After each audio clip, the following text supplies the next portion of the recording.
Welcome, Sagittarius. This is Regina from Pacific Tarot, getting ready to do your February reading with the Ace of Cups as your overall energy. What's coming through for you, Sagittarius, is that you are learning the language of love. And this is coming to you primarily through the natural world, your appreciation of the natural world. It can be a house plant on your windowsill. It can be a tree outside your window. It can be bird calls in the morning from trees you can't see. It doesn't have to be a deep walk in the redwood forest or a hike to the top of a mountain. It doesn't require you to go to any special place to appreciate this.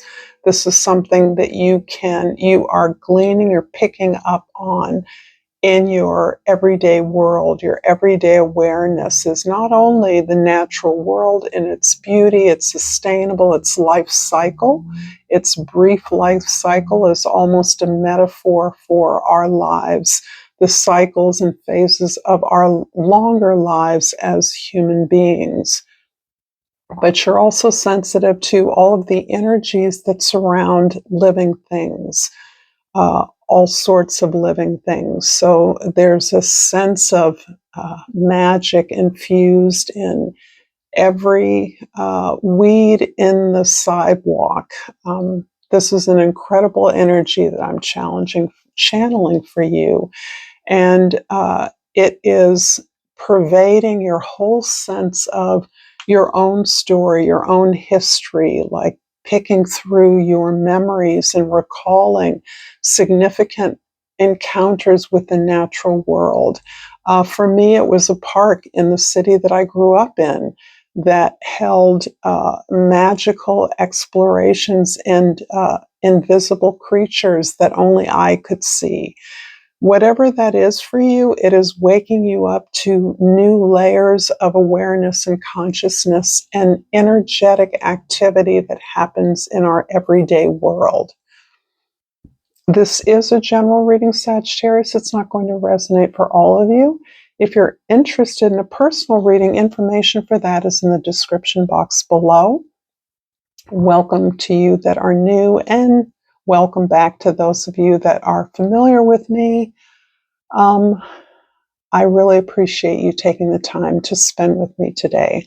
So for your social identity, the way others see you in the world, the Knight of Wands is one of your cards, and you are charging ahead with a sense of exploration and coming out of this energy of seeking the language of love is a way that I'm understanding that you are applying what you're seeing and sensing all around you, or perhaps at peak points in your life that you are attempting to apply to your craft, to your life, to some area of your life, perhaps to some particular project that you are researching at this time. So this becomes an exploration to find more, to look at the various energetic and magical, I'm calling them magical levels of energetic activity around usually the natural world, things of the natural world, living life, sentient life. I consider plants and flowers sentient as the animals and the birds that are around us. So again, this is not about being in nature, subsumed in nature. This is about understanding how these energies exist around us all the time and what they tell us, how they help us, how they protect us, how they guide us, how they encourage us. In the first house, the Fool card. Wow. For me, this is one of your cards as well. When I think of the Fool as the adventurer, I think of the childlike, guileless innocence that can be a feature of the Fool. Of course, the Fool can also be a fool, unplanned, spontaneous, uh, dangerous. But I'm sensing for you this really reinvestment in faith in who you are, this building up of new levels of awareness and power that you've always had. And part of this exploration into the natural world, this language of love that I believe you are using as your compass in a way, is helping you to understand and reclaim the intense level of awareness that you've already been privy to throughout your life, and that has gotten you to a place of taking calculated risks. This is not the newly born, freshly minted fool. This is the calculated risk taking fool. This is one who has had some experience in the area, or you've had some experience in the area that you are exploring in the past, and yet your exploration is revealing new aspects of who you are, new opportunities, new resources to apply to what you are building at the current time. In the fourth house, the house of your foundation, your family, your history, your roots, the Moon card. This is what is invisible to us. This is what you haven't known, but has been with you all along again. And there's so many connections to my own story in this very reading. This is really the reclaiming of your ancestry in this particular case. I think it's very pointed. I think there has been and is an oppressive, sometimes, relationship to the past. In other words, no matter how happy or challenging or prosperous your past has been, there's a way in which there are many aspects of it you have difficulty releasing. It's almost as though your past overwhelms you and can be a pulling you back, a difficulty, hesitation in moving forward, a continually second guessing yourself when you're in a place of power and empowerment. You tend to refer back, and some of this is even at an intuitive unconscious level, or at an unconscious level, not an intuitive level, where you are reliving some past life experience or current life experience that is uncomfortable for you, difficult for you. As you have become more empowered with your relationship to your allies, to your dreams, more comfortable asking for help from your allies, you are developing a different relationship with these elemental energies that you now sense have always been there and that you now see all around you. When I say see, it's at a different level now. Some of you are fortunate enough to have that same vision that you may have had as children. For many of us, it gets translated in other ways. It can be your talent, your gift, your craft, whatever it is you do. There's a way that what you see is translated into your experience. But this is being so open up to things that many other people can't see, don't believe exists, but you are now confirmed and anchored in your personal knowledge and experience with the ancestral elemental realms. In the seventh house of your significant others, the Ace of Swords. So this is the second ace. This is beautiful. There's some truth, some shocking truth, I'm trying to describe the truth. It's not shocking.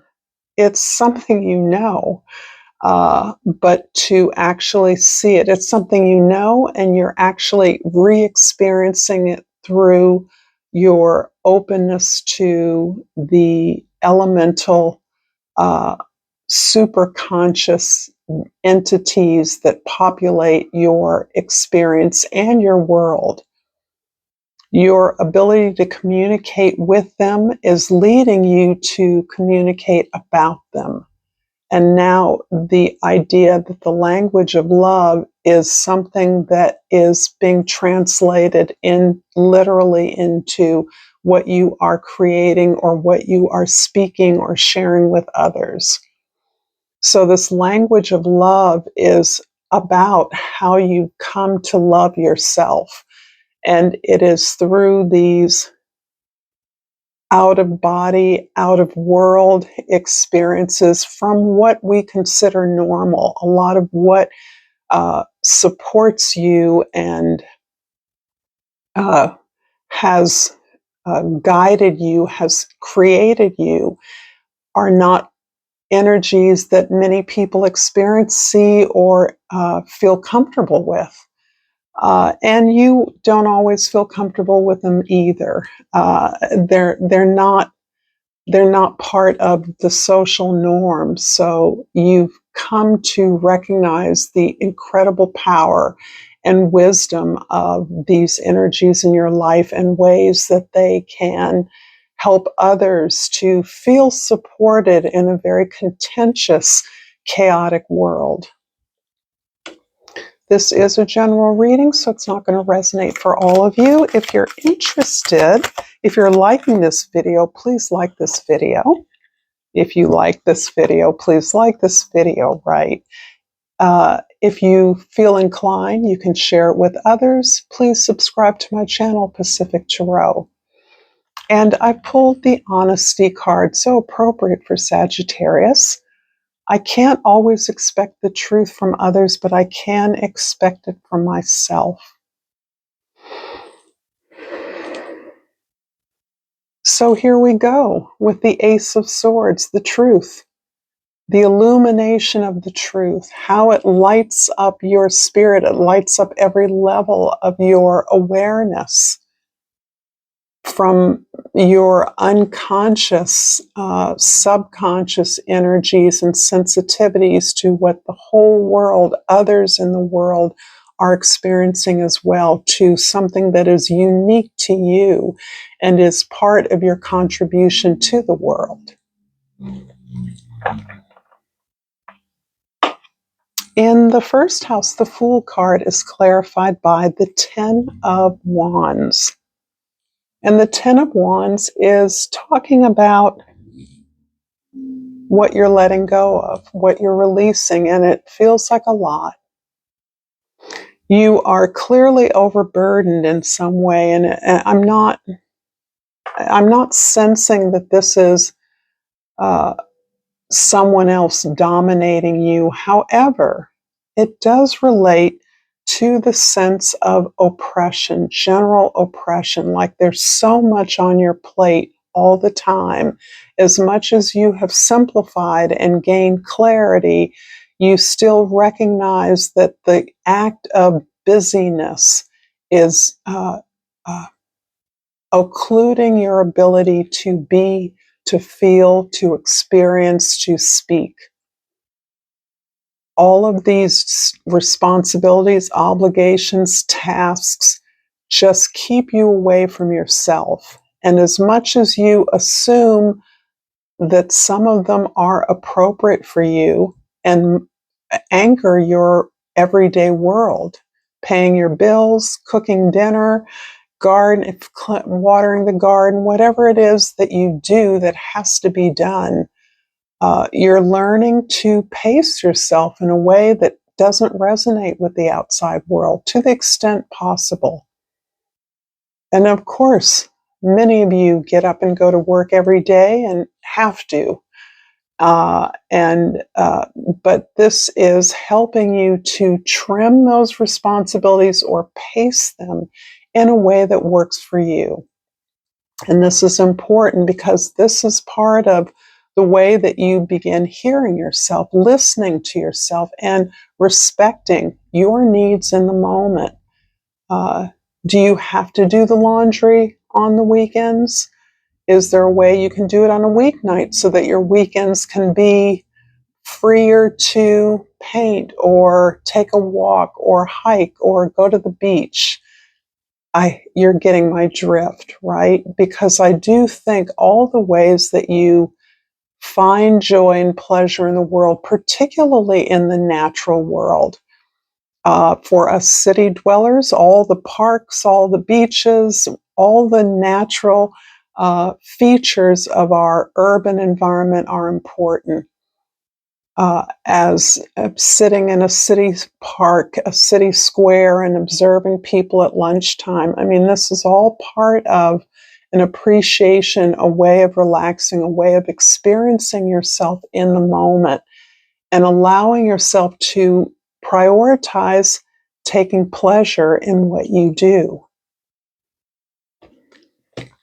In the fourth house, the moon is clarified by the Knight of Cups. Your heart is so engaged in this process of giving and receiving help in your meditation practice, in your prayers, in your moments of silence in nature, sitting on a park bench, sitting on your porch in the backyard. Asking for help has become a way that you have learned to safely depend on others, even if those others are invisible forces, ancestral energies. This is the community that feels safe. And I'm picking up the sense of false friends and secret foes, which is one of the original keywords of this card as I learned it.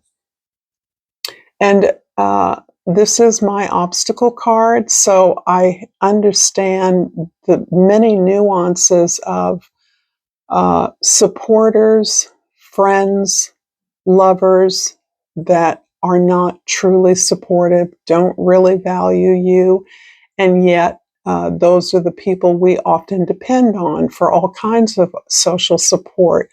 This is has opened up a new world to you, a world that is less about living people and more about the incredible energies that exist in the world. I'm seeing them specifically around living, natural uh, things, plant life, sentient beings, animals, birds, but they can come from wherever you are. And your openness to them is like coming home. And that's where you feel safe to ask for help, to have conversations, to explore certain themes. For many of you, dreaming at night is like going to school or going to a family event, but you are actually being trained because you're asking for that help by this community. And this is fully engaging your heart because this is who you are. This is where you belong. This is the company that you've always had available to you. In the seventh house, the Ace of Swords is clarified by the Three of Wands. The Three of Wands is you setting up a project that has to do with speaking, communicating, sharing information, making presentations, training, educating, writing, communicating in any visual language. But this is where the language of love is actually being applied, pen to paper, book published, workshops delivered, whatever it is you're doing, you are creating a business based on the sharing of this information through the language of love. And that means something very different for most of you, but doing what I do is something I consider to be in this lane. If you're a teacher, a doctor, whatever way that we work with others, helping them, sharing information, supporting them. This is about the way that we do it in a way that generates new ideas and helps others to help themselves. In the 10th house, the Knight of Wands is clarified by the Wheel of Fortune. This is all about the timing. So something about this moment, and it's exciting because, again, in early February, Jupiter stations direct your ruling planet, and this is very important because it is relieving a lot of intense pressure that has been afforded by the Jupiter retrograding. So now this energy is beginning to open up and relax, making you ready, set, go to pursue whatever it is that you're exploring, that you're looking into, that you're experiencing, that you are learning about, and preparing that in a way that will give you the forward motion that you need to make this a sustainable success. Thank you so much. I'm going to finish this reading with a crystal oracle, and I'm thanking many spirits and ancestors who have been helping me. And I pulled the Jade card, and it reads, "Be the bigger person." This card, in my view, is about moral authority. That can also be a spiritual authority that you are developing as the result of your experiences and your life path. There's a way in which, perhaps as a reflection on your personal experiences, you have had to be the neutral party, the one who didn't fight back, the one who didn't sue, the one who simply took the experience and moved on. And this is very consistent with the Sagittarius energy of Jack or Jill of all trades, dabbling in a variety of serial adventure. That's what I'm trying to say. So this is a beautiful opportunity for you to integrate this experience, these many experiences, in the way that you deliver information, your services, or your products now. Thank you so much, Sagittarius, for this reading. Until next time, namaste.